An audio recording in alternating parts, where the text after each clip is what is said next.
Team, how are we doing? I hope you're feeling absolutely awesome today. So, what I wanted to talk to you about this morning is all about the health first approach. And this is something that I don't see many diets accommodating. I don't see many personal trainers to a degree accommodating. And the reason for that is because often people neglect this approach. They don't really give it much thought. So, what do I mean when I say health first? So, I mean that first of all, we are looking after your health, your overall health. And remember, health is very multifaceted.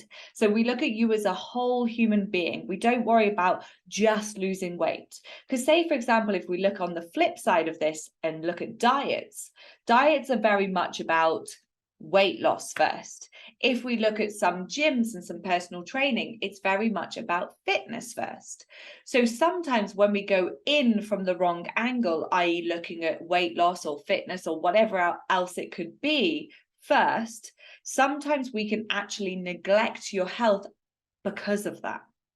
But what I've always had I suppose, a lot of passion for is helping you to realize that if we come into this journey of health first, we look at how we can get you more energized. We look at building up your health from the ground up. We look at increasing your confidence so that we can get you to increase your social health. We look at ways to make you more savvy with your money so that we can look after your financial health.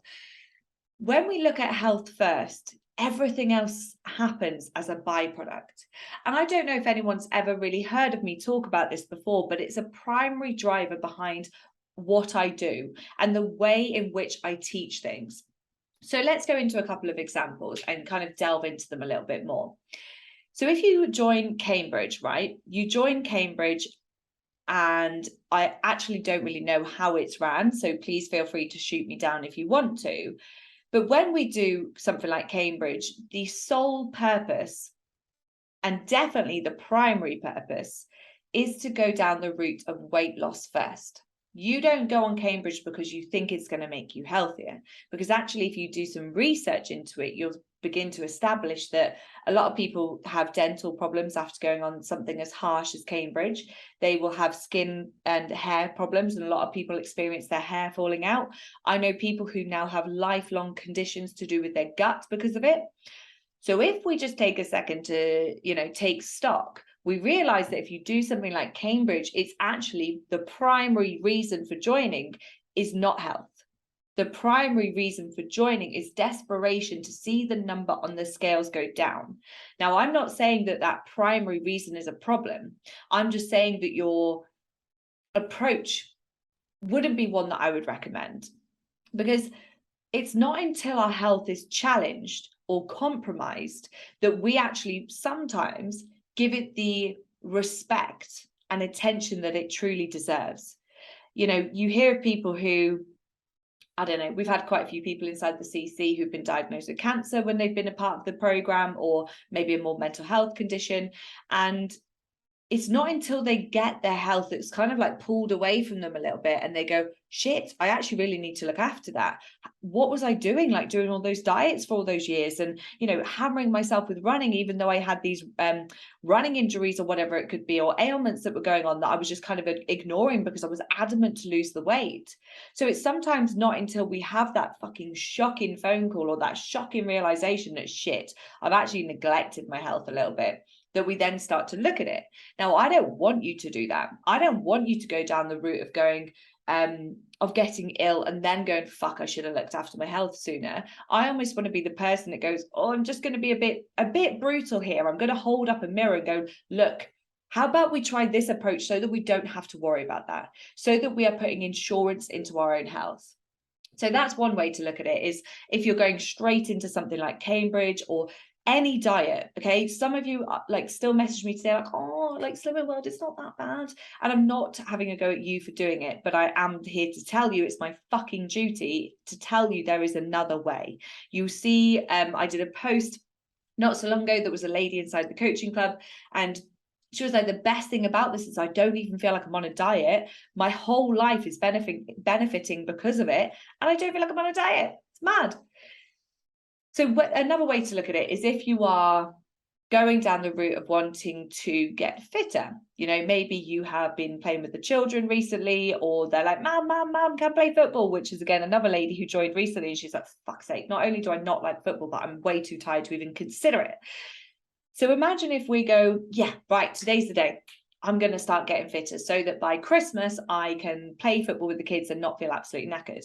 And you're like, right, I'm going to start running. I might do some strength training, and I'm going to maybe do yoga a couple of times a week.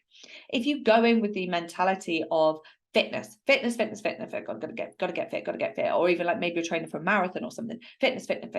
Often what can happen is you kind of overdo it a little bit. You overdo it. You get a little bit too far into it. You're tired. Your body's feeling inflamed. Maybe you've got injuries popping up. Maybe you're not prioritizing your time enough. You're spending a bit too much time in it. So look at all the areas in your life, the facets of your life that this is compromising because you're not going in at the health first option. I think there's something like 7 elements to health. And it's things like social, financial, physical, mental, spiritual, I think is another one. And there are 2 more, I think. I can't remember them.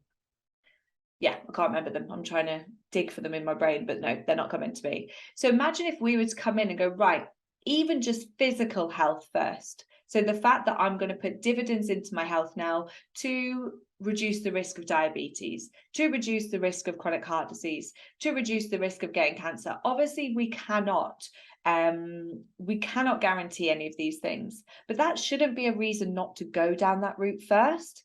And again, like I said at the beginning, this is very much an approach that we go at. And this is why, when the ladies come to me and they're like, oh my God, I hit the fuck it button and I had a weekend of, enjoying all this food and this wine. And I'm like, did you enjoy it? Yeah, I had the best time. Did you feel like your happy cup was topped up? Yeah, definitely. And did you have some great conversations and connections with your friends? Oh, yeah. And I'm like, good. So now we just need to kind of turn the dial maybe down on the social health, okay, and the enjoyment health side of things. And we just need to turn it back up on the physical side of things. We forget that in life, it's a constant kind of iteration and balancing act between all of the facets of our life, coming together and going, right, how can I, for now, maybe start to focus on the physical side of things in regards to getting loads of good nutrients in, looking after my sleep, really, really focusing on the fruit and vegetables, moving my body as much as I can in a healthy manner. How can I do that over the next kind of 8 weeks so that the week over Christmas, I can just sit back and really enjoy myself and boost up the social kind of things, boost up the experience health side of things. So I just wanted to bring this to your attention today because I see so many people who go down the route of fitness first or weight loss first. They don't come in at the angle of health first. How can I be healthier? How can I serve my body more? How can I nourish my body more? And again, it's multifaceted and it can be overwhelming. And if you are overwhelmed and you've been in this overwhelmed position, when is going to be the right time for you to reach out to a coach? And it doesn't need to be me. As long as you go to a good fucking coach, I don't care who you go to, because it's not about, and this is why I do podcasts, I do in-person events. This is why I do so many different ways to help people, because my primary driver behind what I do is impact. I know I've got a lot of good knowledge behind me, a lot of good wisdom behind me, and I want to share it. Because if you hear one fucking nugget from one of my podcasts, one of my lives, or whatever it might be, that one nugget can literally change your life. Okay. And it's not necessarily because it's me saying it at all, but it's because I'm willing to say it. It's because I'm willing to step up and say the things. And you're listening to me and you're here to absorb the information. But what we then need to do is start to implement it. So what I'd love to know from you is, what is one way that you could tweak the way that you're currently going about your journey? What is one way that you could tweak it so that it could be a bit more health first?